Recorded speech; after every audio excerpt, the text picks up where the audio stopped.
Tiba-tiba ada gempa yang terus menerus gitulah. Tapi gempanya bukan gini, bukan goyang tapi mumbul, ke atas ya. mumbul.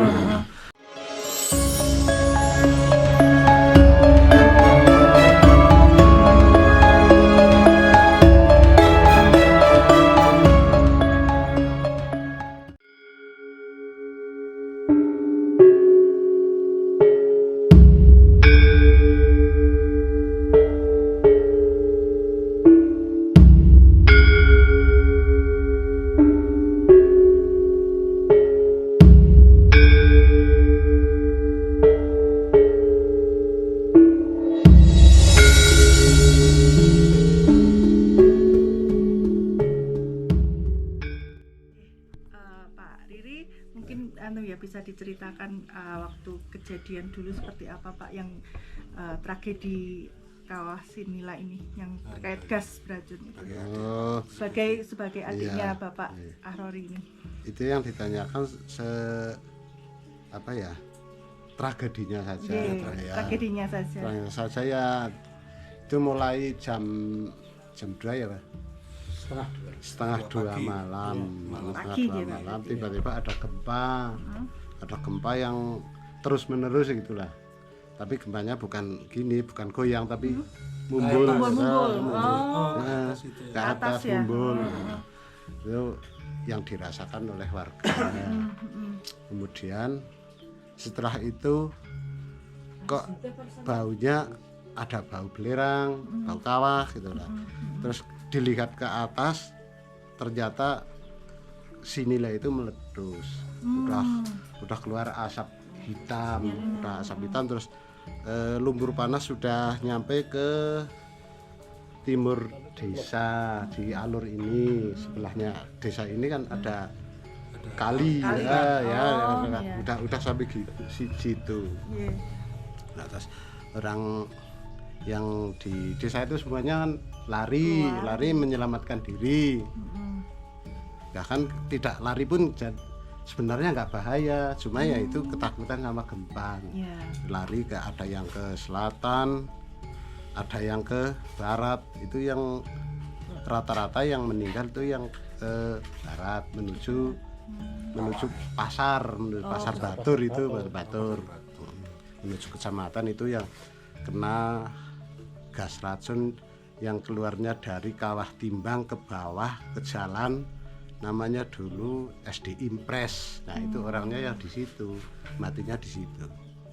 Itu matinya maksudnya langsung. Berarti ketika ada bertemu dengan gas beracun itu terus langsung ini Pak? Iya langsung tumbang karena udah saraf itu kan udah masuk beku, udah nggak bisa gerak. Setelah saraf kakinya udah kena gas, otomatis kan tumbang langsung menghirup gas itu.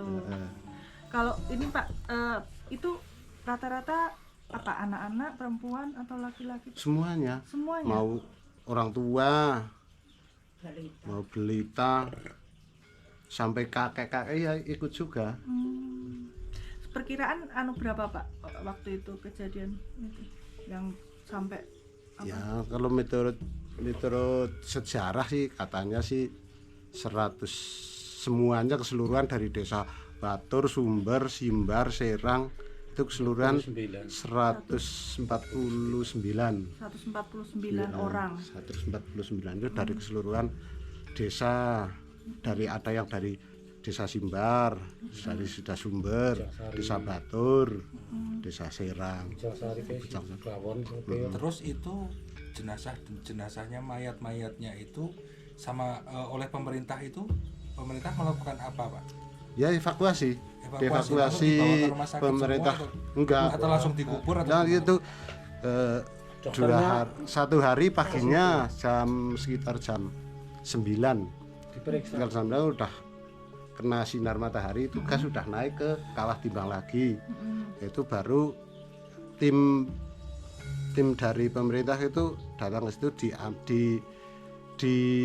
ditolong dibawa ke puskesmas. Yang udah tidak bernyawa ya sudah langsung dikubur. Itu yang masih masih hidup 2 orang. Yang masih terselamatkan. Ya, Pak. yang masih terselamatkan namanya yang satu Bugi, yang satu Mbah Marjonit. Yang belita, yang bayi masih bayi satu. Putune siapa ya, Mbah Suhidi, anaknya siapa ya? Cucunya Mbah Suhidi Kepucukan itu yang satu. Yang udah tua itu namanya Mbah Marjonit sama Bugi, meninggalnya belum lama, sekitar 4 tahun 5 tahun. Terus tanda silang itu Nah, disebut Pak, tadi kan bisnis. sempat ini ya. Tadi kan sempat ada cerita dari Pak Ahrori bahwa ada yang kemudian kayak ada tanda silang segala macam sebelum tragedi ini terjadi di atas pintu ya.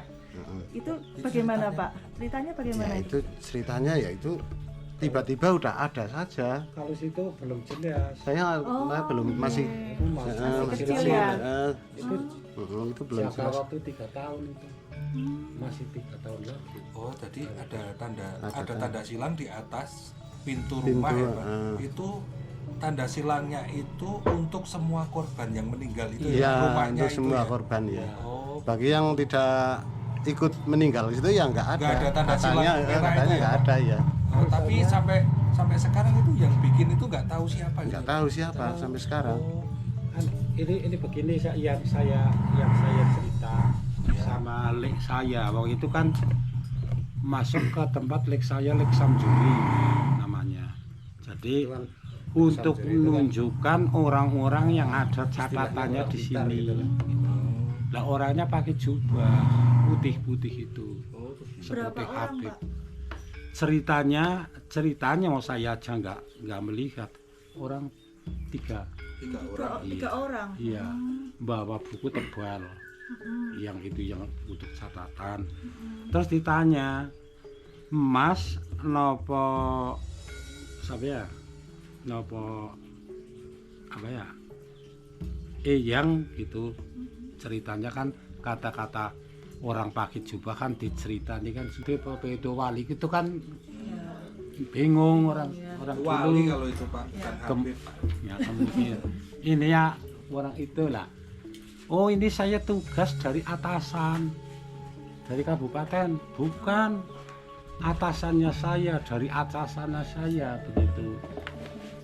Enggak Jakarta, enggak Bupati, enggak camat. Jadi atasannya orang itu. Lah Pak Samjuri itu ngantar nyatati itu, nyatati gelondang rumah. Keluarganya 4, yang tertulis 2 ya catatannya 2, yang ya 2 ya hidup, ketinggal. Berarti yang dicatat itu yang Iya. hidup ya? Iya, ya yang meninggal. Yang meninggal Iya. yang dicatat. Iya. Berarti kampung itu sekarang udah benar-benar kosong ya Pak ya? Kosong karena sudah jadi perkebunan, Jadi lahan perkebunan. dan tidak ada yang tinggal di sana lagi. Nggak ada. Semua udah pindah. Sudah pindah ke desa, ini namanya Desa Sidomulyo. Sidomulyo.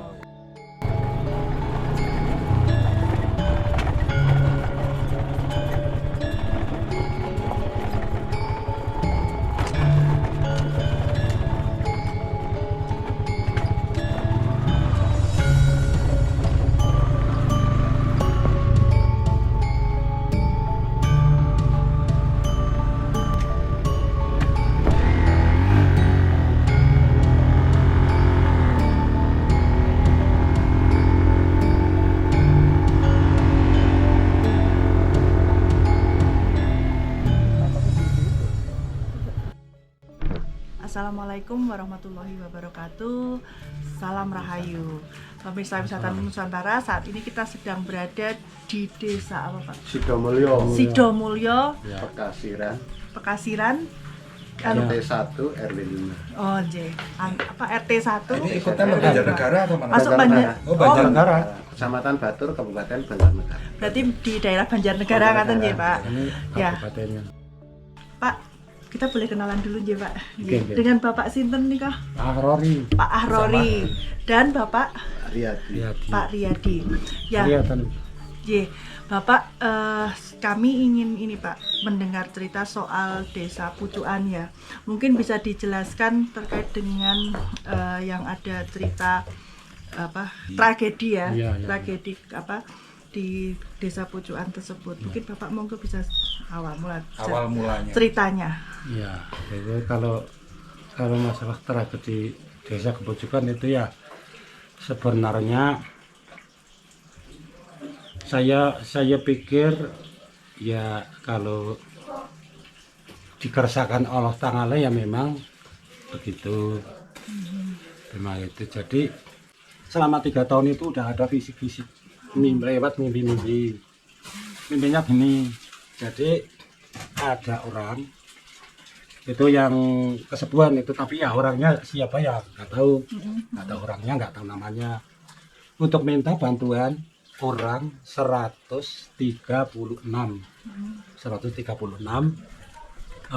orang untuk buat bikin pekarangan itu di Telaga Sembilan itu, di tempat alas saya. Nah, udah itu apa? Itu di rumah saya, di keluarga saya itu nggak boleh ikut, nggak usah ikut mencangkul buat pekarangan itu, nggak boleh cerita gitu. Jadi untuk bagian memberi rangsum,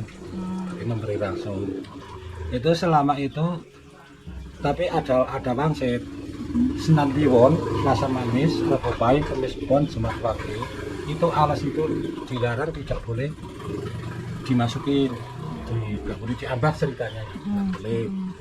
Itu dalam 5 hari ya saya taati juga.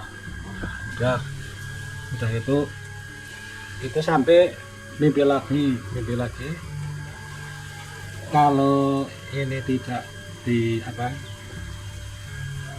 akan untuk buat rumah, itu rumahnya itu pekarangannya udah selesai, itu pekarangan rumahnya, buatnya rumah itu, rumah sakannya cuma 1, sakannya cuma 1, terus usupnya misalnya usupnya 3. Jadi dalam riwayat itu seperti apa ya, susah menjelaskan sih, seperti rumah itu atapnya itu cuman sakannya 1 itu di tengah. Jadi namanya saka guru, menghadap ke timur. Menghadap ke timur itu saya keluarganya tidak boleh ke ladang itu sebelumnya meletus. Itu cuman untuk memberi rangsum, maksudnya rangsumnya ini bubuk beras hitam, terus ayam hitam, itu untuk selamatan gitu. Tiap 1 bulan itu 1 kali.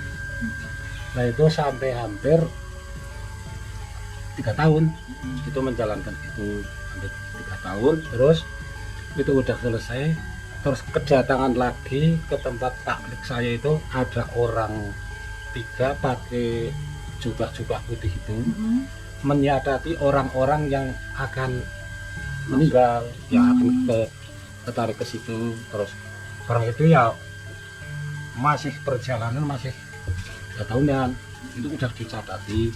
Jumlahnya orang Pojokan itu 136 orang, yang ada tulisannya itu di gelondang RT di atas itu. Somplong seperti ada pelanggas racun itu, seperti itu. Ya.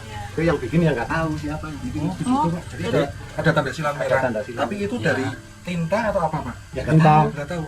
Ditaruh di pintu gitu Pak, atau di mana? Di atas pintu. Di atas pintu. Itu kan ada apa ya, yang seperti pelat pit nih kau, nonton tanda RT RW itu. Itu tapi cuman yang tahu orangnya, yang tahu tulisannya dan gambarnya, Yang mati saja. cuman 1 orang, taklik saya. Ya, jadi saya aja nggak tahu. Nah, itu Bapak Buku katanya ditanya gini, ini Bapak dari mana? Saya tugas dari atasan, Mbah. Itu ceritanya. Atasan kecamatan apa saking kabupaten? Bukan atasan kecamatan kabupaten, atasannya saya sendiri, begitu ceritanya. Berarti nggak tahu siapa ya Pak? Iya, atasannya mana ya nggak tahu. Itu semuanya orangnya jubahan katanya, tapi saya sih nggak melihat, itu cuma orang 1 itu yang melihat kesepuan kebujukan, jadi kesepuan yang sungguhan kesepuan. Jadi orangnya perempuan. Jadi terus ada lagi itu ada riwayat begini. Itu masih perjalanan 1 tahun lagi. Itu saya ya masih kalau ada syarat itu masih saya rasulin itu, saya rasulin alas-alasnya. Terus masih ada lagi itu saya masih dulu itu kan apa petaninya ke tembakau. Ya. Ada fisik begini. Ini kamu pangannya di pinggir desa, ujung kulon, ujung kidul, ujung wetan timur gitu. Nah, salah tafsir saya barangkali ini untuk nanam tembakau harus minta itu bibitnya begitu. Nah, itu udah dilaksanakan begitu. Ya, hasilnya ya biasa-biasa aja. Nggak ada perbedaan itu enggak. Ya Bung, rampit. Nah, ini Kak tidak tahu-tahunya itu fisik itu ada letusan di situ karena fisik ujung desa timur atau selatan atau barat itu untuk suruh pindah ke sini. Jadi tafsiran itu tidak ada yang tahu. Tafsiran itu saya cari ke sekolah-sekolah tidak ada yang bisa menafsirkan gitu. Itu masih perjalanan 1 tahun. Bisa jadi orang dalam mimpi juga. Oh, dalam mimpi ada batu yang bisa jadi orang atau? Iya, ini kan yang saya ceritakan semuanya mimpi ini, belum ada kejadiannya. belum mimpi. Udah jadi orang itu orangnya itu pakai udang ikat ya seperti orang tua punya lah kayak jalan. Itu katanya gini, kamu ini makanannya kamu itu tempatnya di situ, nggak di sini. Jadi ini harus pindah gitu. Maksud saya itu pindah apanya yang pindah itu nggak mudah itu ya dia nggak paham pindah kemana karena itu udah dekat itu terus ada getaran sangat dahsyat. Jam 2 pertama jam jam 1 terus jam setengah 2 lancar getaran itu ya lancar ini mulai meledos ya. Setengah 2 meledos meledos itu di tempat desa saya itu kepujukan nggak ada orang kemana-mana itu nggak tahu kalau itu ledusan itu nggak tahu.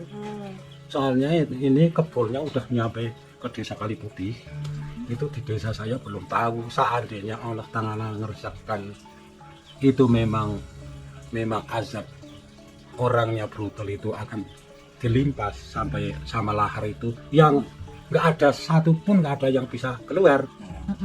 Karena kemarin itu kan udah menjelang subuh itu kan udah kelihatan itu ada kokos di situ, kokos apa dari tempat saya nggak ada suara apa-apa,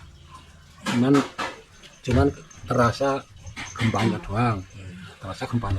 Jadi gempanya cukup kenceng ya Pak? Wah luar biasa ya, seperti Aceh gitu, seperti itu. Nah terus barang itu udah siang jam 7 itu udah kelihatan. Terus keluarga saya bawa ke sisikan desa. Soalnya jalan 79 itu di kepujukan itu belum ada speaker, itu belum ada. Terus lurahnya cuma PD, belum ada lurah resmi itu yang satu.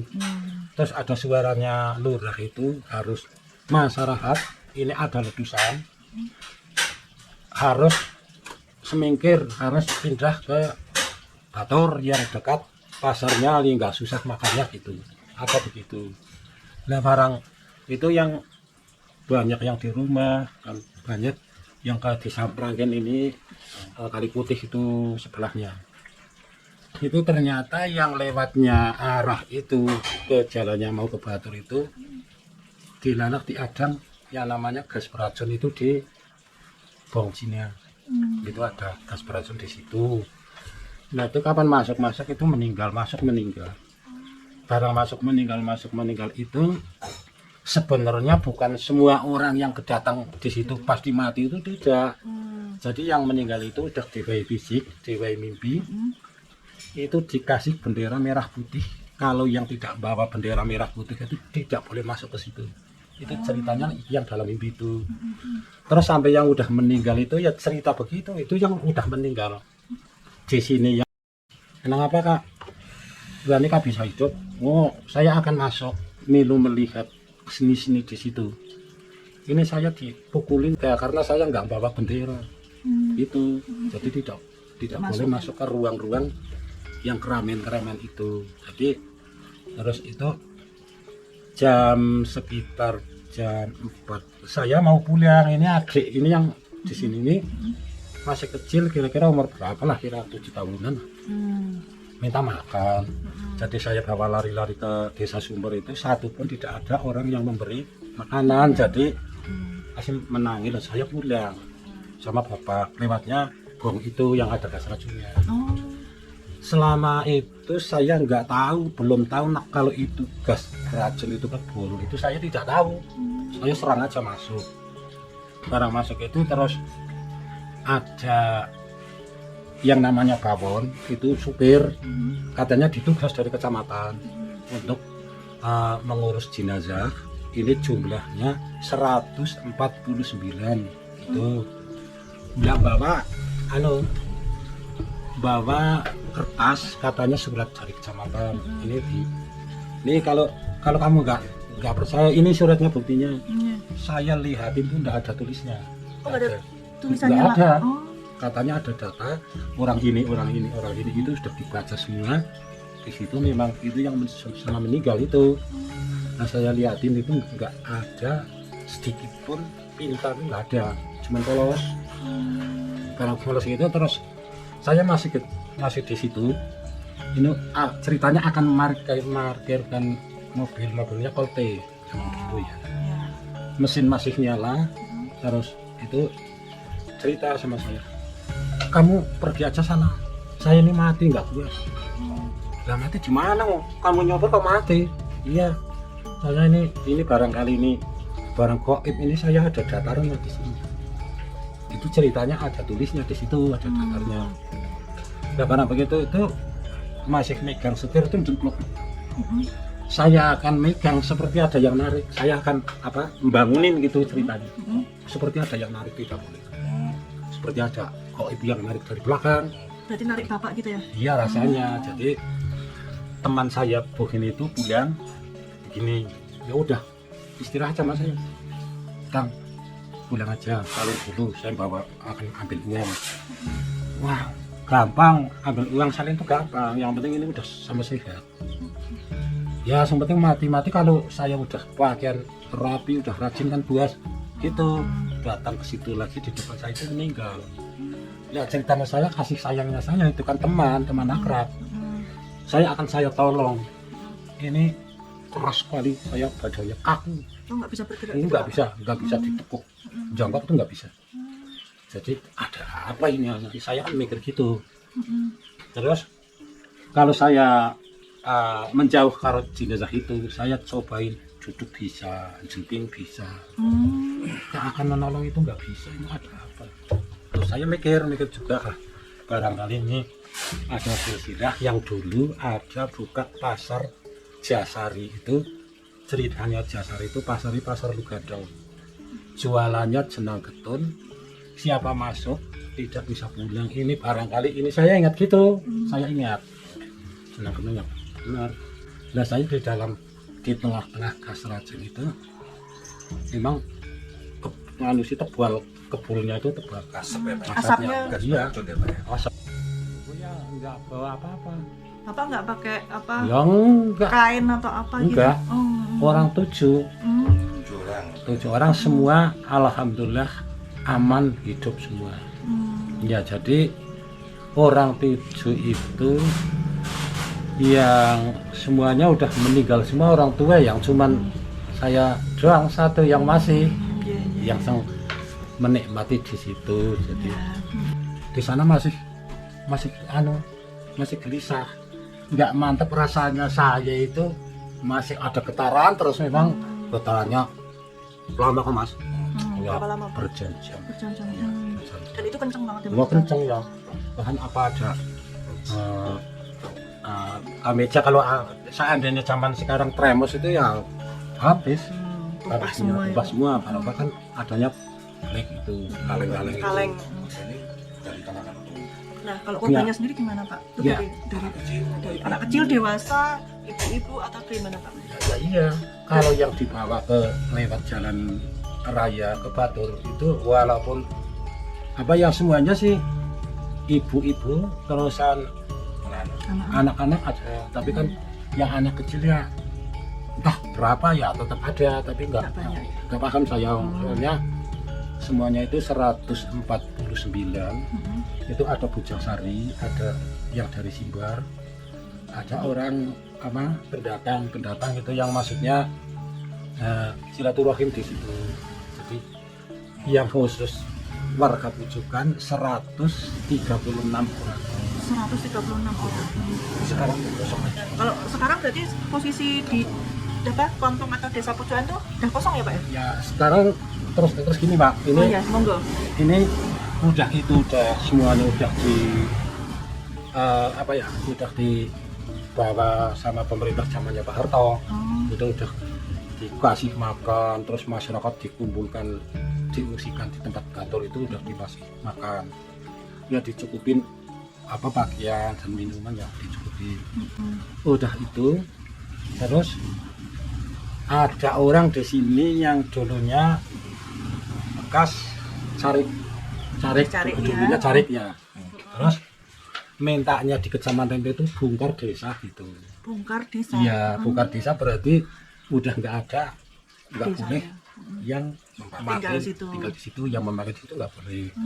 Gimana gitu mintanya itu pindah ke Sumatera, ke Batu Raja. Saya udah sampai ke sana. Nah, tapi ini udah janji juga katanya itu pensiunan tentara, listrik tinggal nyetel, rumah tinggal pakai. Lah saya berangkat, keluarga saya tinggal, cuman saya doang sendiri. Saya lihat dulu, cuman barangkali ini apa gosip yang di sana. Betulan atau enggak gitu ya? Betulan apa enggak? Ternyata masih alas, masih tegalan, belum ada rumah. Sama sekali masih alas-alas gitu ya Pak, hutan-hutan gitu ya? Hutan di sana di Batu Raja. Terus awal-awalnya desa sini itu saya waktu segitu itu masih bujangan. Itu kalau sekarang yang di dusun Kepucuan itu sekarang kalau rumah-rumahnya yang dulu masih ada apa sudah hancur kan? Enggak ada, udah punah. Enggak ada. Iya, udah jadi ini Pak, apa ladang ya Pak? Iya, udah jadi ladang. Enggak ada satu pun enggak ada. Berarti udah enggak ada sisa-sisa apa bangunan gitu udah enggak ada ya Pak? Enggak ada, kan cuman bekas-bekas pekarangan itu yang masih utuh. Jadi kotak-kotak pekarangannya itu masih bekas tanah rumah kaplingannya Pak ya? Ya, tapi kalau yang bekas padasi yang orang yang mampu-mampu itu udah kepok. Nah, ditanami itu sayuran. Sudah Sayur. Ya.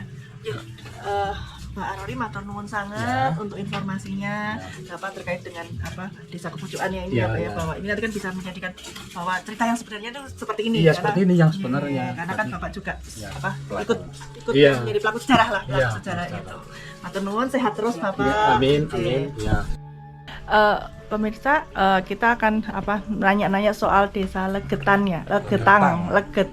Nah, itu gimana Pak ceritanya? Karena kan banyak sekali youtuber di luar sana yang kemudian mungkin salah kaprah ya ceritanya, tidak sesuai dengan yang sesungguhnya. Mungkin monggo Bapak Pak Riri, monggo. Nah, kalau masalah Desa Legetang saya tidak tahu persis, soalnya saya masih kecil. Nah, itu katanya mendengar dari orang tua yang masih hidup, itu katanya dulu ketika Legetang longsor itu udah ada tanda-tanda bahwa di atas desa itu gunungnya udah retak. Setelah retak kan masyarakat itu berbondong-bondong namanya kerja bakti buat lubang di bawah retakan gunung itu biar kalau longsor tidak ke desa. Itu sudah beberapa hari sampai satu desa itu setiap hari buat lubang untuk nampung longsoran dari atas. Setelah itu lubang istilahnya belum jadi 100% atas longsor, ternyata longsornya itu tidak masuk ke lubang itu, malah loncat dari lubang itu ke desa. Ini ceritanya kayak gitu. Kalau masalah yang itu orangnya kurang gini kurang itu namanya berita bohong. Itu yang sebenarnya nggak kayak gitu. Jadi kalau cerita-cerita dari orang-orang tua yang mengalami sejarah Desa Legetang itu yang para YouTuber bilang itu kalau mereka itu kena azab, yang penduduknya itu suka melakukan maksiat, jadi itu nggak benar ya Pak? Itu nggak benar sama sekali. Itu namanya menyesatkan orang, itu namanya. Padahal Pak Riri sendiri itu sudah ada cerita turun temurun ya dari desa Legetang itu. Desa Legetang itu udah ada cerita, bukan orangnya suka kayak gini, suka kayak ini, itu bukan. Iya, bukan. Namanya desa ya ada yang maksiat ya 1-2 pasti ada lah, namanya desa. Nah, tapi itu tidak berpengaruh masalah itu. Kalau memang orangnya jelek-jelek itu kayak ini, di dunia ini nggak ada orang yang jelek. Bagus semua. Kalau musibah itu pilih orang yang jelek, yang suka maksiat, suka gini kan gitu. Padahal beberapa kampung atau satu kampung itu juga ya nggak mungkin orangnya jelek semua ya Pak ya. Nggak mungkin orangnya jelek semua ya, nggak mungkin orangnya benar semuanya ya. Iya.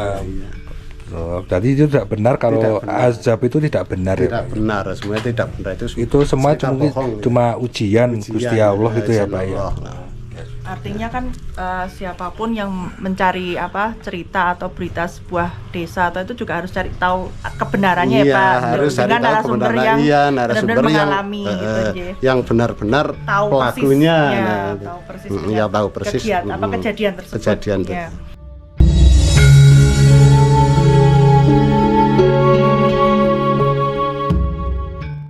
Matur nuwun Pak Riri, Pak Ahrori, sehat selalu. Amin. Nah, pemirsa Wisata Nusantara, sekian dari kita hari ini di cerita soal desa Kepucuan ya. Kepucuan, matur nuwun, dan kami dari Banjarnegara juga matur nuwun. Ikuti terus perjalanan kita berikutnya. Wassalamualaikum. Salam Rahayu. Amin.